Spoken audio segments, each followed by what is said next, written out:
joined by my co-host, Uncle Dig, who is a legal medical grower in Oregon and does some other stuff down that way. What's going on today, Uncle Dig? Well, it is a beautiful, semi-warm fall day here in Southern Oregon. My whole harvest has been pulled in.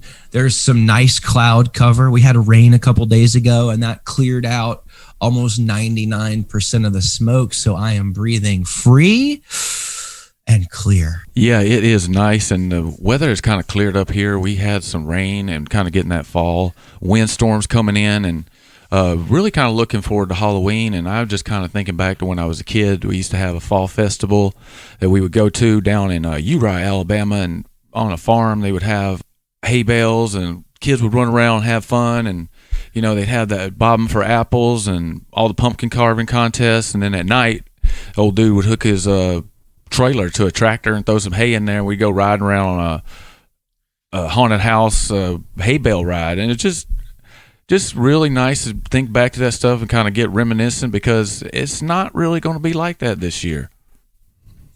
No. With COVID, everything's calmed down. Even if you wanted to go to something like that, there's not as many options available, and everything's been socially distanced and stuff like that. So it's a good time to reminisce about some of the things you would do during autumn normally. I know when I grew up, our little local Methodist church would have a pumpkin patch where a guy would bring in a bunch of pumpkins on his pickup truck and set them out in the field for the kids to go pick up. And we had a hay ride too. No corn maze though. And we had some of the older kids would shoot skeet out behind the church. It was very Southern. Yeah, that's interesting. Corn mazes. I actually never saw a corn maze or even heard of one until I moved to Washington. Oh, really? Yeah, it was not a thing for some reason, because where I grew up in southern Alabama, there was lots of cornfields, but we never had corn mazes. That will bring us to our first story, which is out of Forbes. And I'd like everybody to go take a look at this article of Forbes, because it does mention a Washington brand of cannabis food, but we don't want to mention brands right now on the air. It's a little fuzzy with advertising and things. So to be safe, we're not going to mention any brands, but there is some savory food movement going on right now in cannabis in Washington. And one of the things they mentioned were potato chips. And I got to tell you, Dig, it's probably best not to put some cannabis infused potato chips around me, because I really like potato chips. I get in trouble with edibles when they're not very good. I'll end up eating too many. So I can't imagine if you put some salted potato chips in front of me that also were infused. I don't know if I might get myself into trouble just like you would. Yeah, and you can get into trouble with eating too many edibles. And that is because I've done a little research on this, and out of the Ohio Department of Health did an interesting study that said when you eat cannabis, it is 5 times more absorbent than when you inhale it. Now, inhaling will, of course, just like inhaling anything, like an asthma inhaler, and inhaling is sort of the gold standard of medication. But you don't get as much. It's not as absorbent for obvious reasons. When you eat it, it absorbs more, and you can get way higher when you do edibles. So it's really important to be careful with the edibles. Yes. My first experiences with edibles actually turned me off to edibles for a number of years. My first edible experience was psychedelic in a way I was not prepared for. And it was unpleasant. And I didn't try edibles again for a number of years, like I said, because I was so taken aback by the experience. So novice consumers should keep in mind that even though smoking is, technically probably bad for you, it can allow you to sober up faster than an edible will. So if you overdo it smoking, you may be in for an unpleasant experience for 2 hours. If you overdo it with edibles, you may be in for a day that's unpleasant. Yeah, and it can really affect you. And I have had at least one negative experience on edibles. And it was actually during a time when I was taking a lot of cannabis for a medical issue I was having. And so it was kind of doubly scary because I was having a medical issue and I was taking cannabis to kill some pain. And I took a little too much. But it actually, once I was able to get a handle on myself and figure out actually what was going on, it actually turned out to be a good thing because the medication actually took me out of the pain and it really numbed me up, and I was able to kind of harness the actual medicinal effects of the cannabis and use it the way it was supposed to. But I have done a lot of research and reading on this and kind of was able to get a handle on myself. But there is one group of the population that is unable to do that, and that is kids. And I just want to really quick say that if you are using cannabis and you have kids around, or even if you don't have kids around, because adults can take cannabis by accident too, and as Dig and I just mentioned, can have negative consequences. So it's really important that you keep your cannabis put away. And if you have kids, especially these savory treats, gummy bears or gummies or anything, potato chips, all this stuff, please keep it up out of the hands of children. You want to put it in the very back of your refrigerator, and you want to write on it whatever it is, cannabis. You want to make sure that everybody knows that those brownies that you made or you got from the store are infused, because although cannabis has not ever killed anybody from an overdose, it can cause very negative effects. Our next article is on curing cannabis and how this affects the terpene content in the cannabis flower. And if you remember, terpenes are the volatile compounds on cannabis that give it its unique smell. And cannabis has a whole wide variety of these compounds, and they are what give each strain their effects. And a lot of times you can go in the store and look on the packaging and pick the terpenes that you want to buy, but a lot of times you can't. And some of the terpenes mentioned in this article were myrcene, pinene, and then beta-pinene and limonene. These are some of the terpenes that evaporate really quick off the flower. So they were saying a lot of times the best product to get if you want to get more terpene content would be the live resins. And you were saying there's an interesting graph on this article. Dig, you want to tell us about that graph? Yes. This article is from Green Entrepreneur, and this is actually the first terpene article that's caught my attention. I don't pay much attention, or haven't paid much attention historically, to terpenes. They don't put them, it's not as common to have terpene levels on packaging here in Oregon, but usually you can smell the flower before you buy it. So as they say with terpenes, the nose knows. However, with COVID, I haven't been able to smell the cannabis I would like to purchase. So this is actually a really interesting article. And what's interesting about it is it says some of the specific terpenes that are affected by a cure time. And they went out 3 months on a cure. And then what interesting, a 3-month cure increases the levels of alpha terpenol, linalool, and alpha pinene. It slightly decreases the levels of limonene and decreases the levels of beta-myrcene, gamma-LMine, and terpinolene. So that will change the medical benefits of your plant mildly, and may account for why some growers and consumers prefer cured plants while others look forward to the harvest season when they can smoke freshy. Yeah, it really all depends on the brand too. Everybody does this different.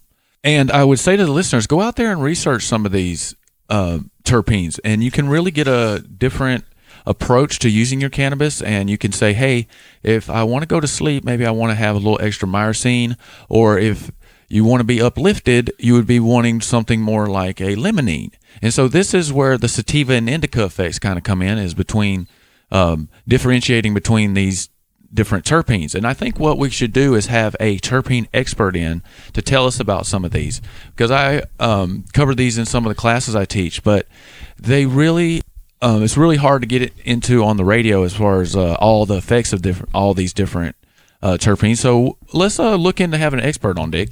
We should. Okay, our next article comes out of the Keys down there in Florida, and lo and behold, they have been finding some keys in the Keys of cannabis floating up on the beach. This is one of the most interesting things, I think, when I think of Florida, is I think of small entrepreneurs secreting away accidentally dumped bags of weed and selling it to their high school buddies. It is interesting, and it is a thing. I've spent a fair amount of time in Florida, in the Pensacola area, and then my parents' family were from Cocoa Beach in the Cocoa area, which is over on the East Coast. And my cousin and my uncles and people would always talk about, oh, well, we had some cannabis, big bales of it washed up on the beach. And in the Keys, they found some 30-pound bales, and then they found 8 pounds, and then another day they found 23 pounds. And this has just been something that's been going on. I think over the summer, in the past couple months, they said they found like a total of 150 pounds in other places in the state. I wonder if a cigarette boat sunk.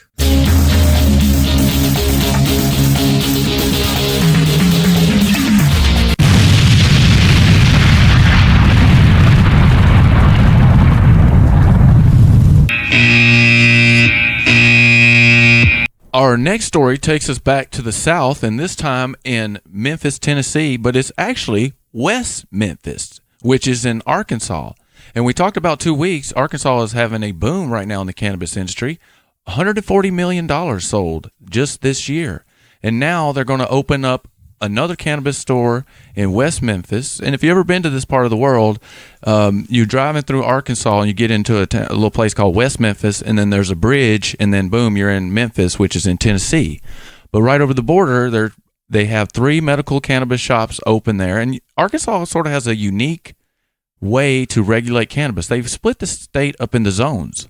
Yeah, they have. And it's really, and first seeing it was jarring to look at. And each zone has a preset number of dispensaries that are allowed in each zone. I think the number is 4.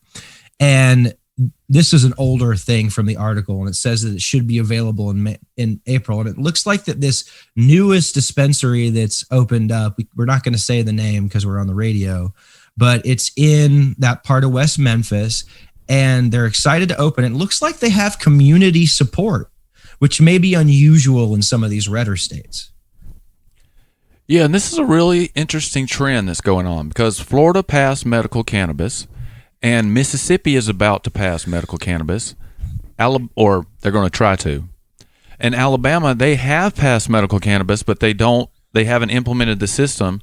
Georgia also has some type of high CBD cannabis, but the one in Arkansas is a full plant. And it's just really interesting how these border states are sort of slowly loosening up cannabis laws in the states around them, because I haven't been down to Alabama recently, but I can imagine that right there on the border with the medical cannabis, some people are crossing the border to get their medical cannabis. And so I think some of the states are just wising up and saying, hey, why don't we tax this and get some of this money too? Well, and the South, by hook or by crook, is notoriously business friendly. And when the money starts coming, and before they couldn't really see the money, there was no legal avenue for them to see what the profits would be like. Now they are. And so now that anti-drug stance is going to come up against that pro-business stance, and we get to see which one wins in each state.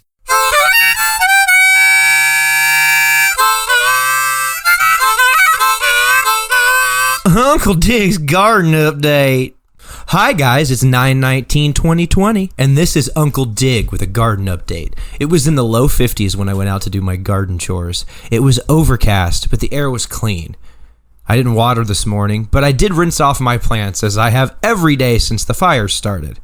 Because the smoke blocked out the light and raised the humidity, I didn't need to water much this week. In fact, I only watered on Friday and didn't get to do my Tuesday feeding until then. So the smoke has delayed my nutrient schedule by about 4 days, which is fine in the scheme of things. I found and killed 1 aphid on one of my seedlings. This is the same strain that I grew last year that I got aphids bad. I hope it doesn't have a genetic propensity for that pest. Today was the second day it has been really clear in my neck of the woods. And it is hard to be in here recording this for you when I really want to be out staring at my buds growing. This is always a really special time of year for outdoor cannabis. The first harvests are happening. Your plants are maturing and putting off any of the shocking colors that cannabis can put on its flowers. Rich, ultra bright greens, dark, almost black purples, red, orange, even pink. This is the time of year when we are putting less work into the plants and more work into prepping for harvest. It is also a time when some outdoor growers transition indoors. This week, I popped some purple panty dropper bag seeds using the paper towel method, and they are currently growing in my tiny grow tent, ready for a winter harvest, hopefully. Bag seed is cannabis seed that you found in cannabis you bought or was given to you. It can display varying degrees of difference from its parent plant, and it would probably be advisable for new growers to purchase stable genetics. But I like to live dangerously. I also enjoy free seeds. The paper towel method is the best way to ensure maximum seed germination. Take how many seeds you want to germinate and soak them in water from 12 to 18 hours. If they sink immediately, throw them out. However, if they float, and then when you check on them hours later, they sink, fold them in a paper towel and put them in a blown-up sandwich baggie. Check every 24 hours. When little tails pop out of the seeds, plant them tail down in some seed starter. Keep it moist and wait for the magic to happen. Well, that's it for my garden update. Thanks, Lucas. Let's overgrow the world. Yeah, thanks, Dig. Another fascinating garden update from Southern Oregon. It's really interesting to hear all your different growing techniques and the things you're up to. And two of the things that kind of jumped out at me in that Dig garden update was you're talking about your watering schedule. And then the other one was how you pop seeds. And I'll talk about the popping seeds here in a second. But your watering schedule is really interesting because it's easier to do in Oregon and a little more difficult to do here in Washington outdoors. But indoors you can do it. The cannabis plant likes to get their roots dried out. And so when they get watered, it's really important that you make sure that all the water is sucked up in the roots before you water it again. And it's really especially if you got little plants because you can get something called root rot if you put too much water on it. So you really want to monitor your water and you want to put on as little as possible right at first. And a way to do this if you're growing in pots, it's a little more difficult if you're growing in the ground, but it's not necessarily something you really need to worry about as much if you're in the ground. But in a pot, the way you want to do this, if you just go up to the pot and you just lift it up, you can feel if it's heavy, you don't want to water it. If it's light, kind of like right when you first put the dirt in there with the plant, that's when you want to put a little bit of water on it. Correct. And there's a few other methods that you can use to check moisture. You can use the first two knuckles of your fingers. If you put your finger in the pot, this is in a bigger outdoor pot, you put your finger in the pot down to the second digit.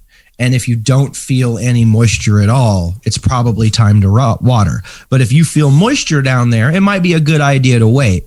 But down here in Southern Oregon, it gets up into the hundreds during the summer, and you need to water every day or they'll dry out completely. I've had plants droop in a matter of hours. It's crazy. Yeah, and anybody who's ever had a cannabis stem, you can easily see this, that the stem is hollow up the middle. And so a cannabis plant is very reactive to water. So if that thing dries out and you let it dry out too much, it'll kill the plant. The leaves will dry out and it will kill it. And the next thing that was really interesting in your update there was how you pop seeds. I take a little different approach. I have tried the paper towel method, but I'm legally blind, so it's really hard when that seed pops out with the little tail on it to know, and it's so fragile that the couple times that I've tried it, I end up breaking the root off. And so the way I do it, and then I use the same thing with the knuckles, but I just use the first digit, is I just do it just in a little pot, old school style, and just stick my finger. Well, I guess the paper towel method is old school too, admittedly. I just put my finger down in the pot, about one knuckle, and then drop the seed in and cover it up. But the thing with that is you want to keep your soil really moist. And so you got to keep your soil, you want to water that soil every day and keep it drenched. And then another way I do it is, which will cost you a little money, is you go to the garden store and you get some of these little garden cubes. And you can just, if you want to pop more than just a couple seeds, you can put the garden cubes into like a tray of water. And then every other garden cube, or every third one, probably might be a little better. Every third one, you can drop you a seed in there. And then if you keep those garden cubes moist, then those seeds will pop up out of that too. Yeah, I've never tried the garden cube method. I'm pretty sold on soil, but planting directly in soil can remove a little bit of work. And if you can't handle that small taproot when it's really young, and it's hard to handle when you can see it. I've broken them off before. So I can imagine that if you couldn't see it very well, it'd be almost impossible to plant it in that manner. Yeah, I have a friend of mine who does it with tweezers, and he gets in there really precise and does it. So you can do it. Another thing to consider, that when you do it in the soil, it's a little harder because one of the problems I have with the soil is you just don't quite know. You're like, okay, was the seed bad or did I not water it enough? However, in the spring, around May 15th or something, if you put a seed in there and keep it good and water, it should be popped up by the 1st of June. So then you pretty much know. So in the spring, it's a little different, putting it in dirt if you do it outdoors. You want to make sure that soil gets nice and warm, and then you have a proper growing medium there. Yeah. It's important, too, that you don't want to go too rich with your growing medium starting out when you're just starting the plant. It doesn't need much. That's why there are dedicated seed starter soils you can buy. And honestly, any seed starter that you would plant a tomato in initially is probably fine to start a cannabis plant in. Our final segment on the show is It's a Bust segment. And this week, we're going to go over to the UK, and we're going to talk about a story I first saw on Facebook. I have a couple friends of mine that live in the UK. One is actually a certified cannabis, I don't want to say technician, but is going to be a cannabis naturopath. But another guy shared this, and I thought this was kind of funny, and everybody was laughing at it too. The police in the UK, and you can tell it's the town dig, the police over there in the UK, they busted 2 little teeny tiny plants. And they were so proud of it, they put it up on the internet, and they did bust the people with the plants. Yeah, this was kind of a funny one. When I first saw this, I was kind of like, wait, what? So they're literally 2 little 2-inch planters. One has a maybe 4-inch tall seedling in it, and the other one's got like a long spindly one that needs to be up potted yesterday. They busted some poor person's like first time experimental grow, it looks like. And they probably if those were to flower now, you probably only get a couple joints off of them. It was nothing. It's laughable. And even the people on Twitter from Birmingham in the UK who were watching that were making fun and mocking the Birmingham police. All right, that's our show for this week. Thanks for tuning in, and it was great to spend this time with you guys talking about cannabis. Tell us how we can get in touch with you, Dick. Yeah, you can get in touch with me at uncledig4@gmail.com or on Instagram at uncledigdug.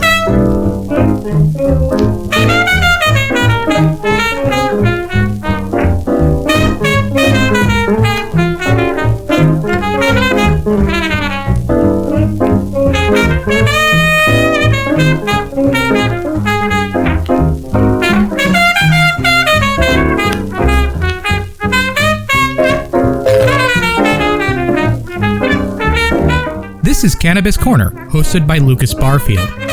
If you would like to get in contact with your host, he is on Twitter at MJIsMedicine. Your musical selection is The Happy Monster by Chubby Jackson and his orchestra, recorded on 78 in 1947. You can find this music and much more at the Great 78 Project, an archive of historical music recordings at great78.archive.org. You are listening to 101.9 KTAH, Radio Tacoma.